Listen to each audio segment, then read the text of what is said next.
of getting on a discovery call fill you with anxiety? Or maybe you have already had few discovery calls, but they always seem to end up with you being told that you're either too expensive or your potential client just completely ghosts you and you never heard from them again. If you can relate to any of these two things, then keep watching. Because in this video, I'm going to share with you the tips that are going to help you to not only master your discovery calls, but also sign the majority of the clients that you actually get on them with as well. So let's get started. I have more than 15 plus years of experience in corporate industry, IT industry. But still, when I got on my first client discovery call as a virtual assistant, my hands were literally shaking and my lips were trembling. I'm not joking, it happened really. The first call was horrible. But over the time, I have gained way more confidence on discovery calls and sales calls, and I actually really look forward to them now. When you know exactly what to watch out for and how to prepare ahead of time, then these will become a really great part of working as a virtual assistant. Before anything else, my first tip for the best discovery call is shifting your mindset on these calls. The biggest thing that made a difference for me in feeling confident on the discovery calls was my mindset. I taught myself to see client discovery calls as me interviewing them rather than they interviewing me. This changes your whole outlook on the meeting and allows you to disconnect yourself from those feelings like, what if they don't like me? What if they don't like my charges, etc. Because at the end of the day, this is your business. You get to decide who you work with and for how much. But at the same time, it is also your responsibility to protect your client's best interest in making sure they find the right person to work with, even if it is not you. I have had discovery calls that I have known it wasn't good fit before the call was even over. I have found that those inquiries really respect the fact that I was straightforward with them in explaining why it wasn't a good fit for me. This protects not only your client's business, but you from entering what is mostly like a poor client plus virtual assistant relationship. The next tip I have for you is pre-qualifying your leads even before the discovery call. You need to ask your leads qualifying questions before you actually jump on a discovery call with them. This will not only help you to filter out the time wasters, but it will also really help you to prepare for your call in advance, because you will already have an idea of who your client is and what type of business they have got and what type of support they are looking for and what kind of tasks they want to delegate to your virtual assistant. As a result, this will help the conversation flow a lot easier during the call. Now, the type of the questions you will ask will differ depending on the type of the virtual assistant business you have got. For example, if you're a podcast manager, the qualifying questions would be a lot more tailored to podcast related stuff. If you're a social media manager, then your questions will be more related to the social media they are handling and what kind of platforms they are on. Whereas if you're a journal virtual assistant, you might ask things such as what are the biggest challenges in your business right now, how many hours of support you are looking for each week, and how many mails you will be receiving on everyday basis, etc.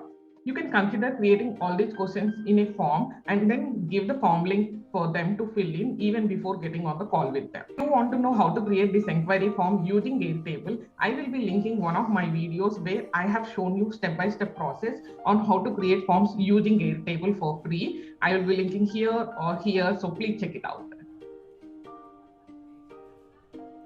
The next tip I have for you is prepare for your client discovery call in advance. The time you spend beforehand preparing for your client discovery call is just as important than the time you spend on the call itself.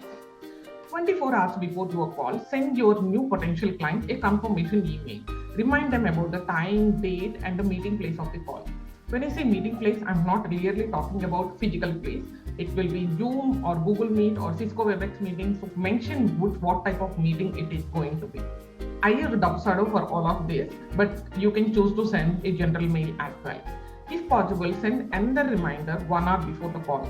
This will help you to avoid the client forgetting about the call and then not showing up on the call. Before a couple of hours of the call, I always take some time to check out my potential client's website and social media platforms. It helps me get a sense of who they are, where they are in their business, and what they do to serve their community.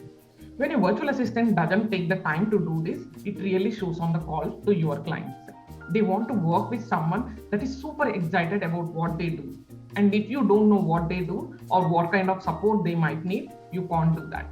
So please make sure you are spending some time to understand them a little more before the call itself. And 30 minutes before your call, the time frames are not exact, but before your call, try to create a list of questions plus collect your notes about their business. I try to come up with a minimum 3 to 4 questions that I want to ask the client based on my research and what they told me they want out of working with a virtual assistant in the form. Create a list of notes that you want to go over with your client on the call as well. These are the things that you want them to know about working with you. For example, the platforms we use as we work with clients and our main forms of communication and my package pricing, so they know whether I am within their budget or not. And once you are connected in the call, show your excitement. One of the best things you can do is thank them for carving out the time to meet with you. Don't be afraid to smile and share that you are excited to learn all about their business. Then lead the call. Remember, you are interviewing them. We spoke about that already, right? That's why you put together your notes and questions to ask them so you know what to say. Let them know that you like to start your calls by sharing a little bit about yourself and your business, so they can get to know you a little more, and it makes them feel comfortable, as this makes you seem more human rather than just a stranger. And then you can dive into their business. The next step I have for you is budgeting extra time for your calls. Most of the times, clients will come with a lot of questions, especially if they're just starting out in their business or if this is the first time for them to hire someone into their business. So make sure to budget a minimum of 15 minutes before and after the call so you can cover everything that they want to talk about. During the call, when you don't know the answer or how to do something, just be honest. You don't know how to do everything, and that's perfectly okay. Let your potential client know that the process is new to you, but that you have always wanted to learn about it. Giving a positive spin and being willing and open to learn new is super valuable, even if you don't know how to do it right away. The next tip I have for you is around your pricing.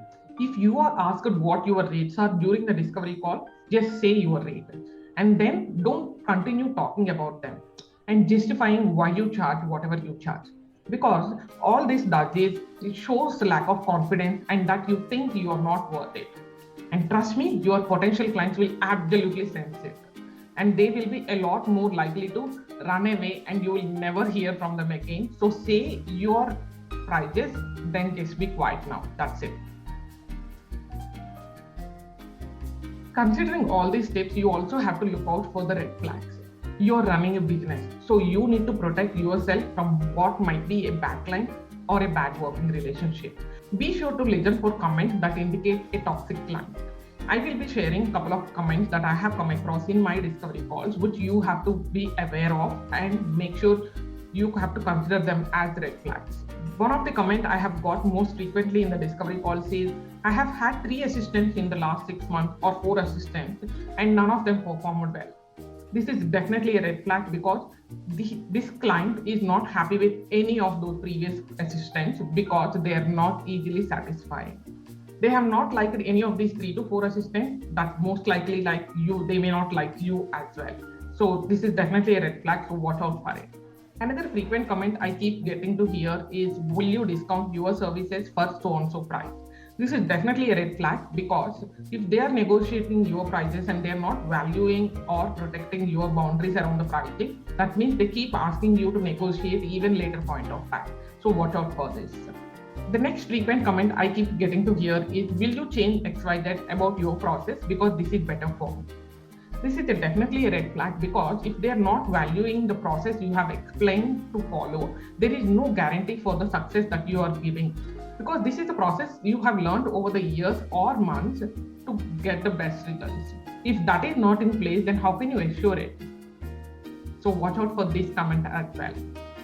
So these are the comments that can come from online business owners. There are many more also. I will make sure I do a separate video on entire toxic client thing, but please watch out for these red flags who are not willing to honor your client boundaries.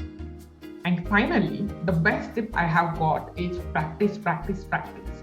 The more client discovery calls you do, the easier they get. If you follow all of these tips, not only is your confidence going to absolutely high when it comes to getting on your discovery call, but you will also start signing in a lot more clients on the calls itself. So start following these tips as soon as possible and let me know how you liked this video and did you find it helpful or not within the comments. And please like and share and subscribe to my channel if you find this useful. And I will see you next week with one more wonderful video. Until then, bye bye.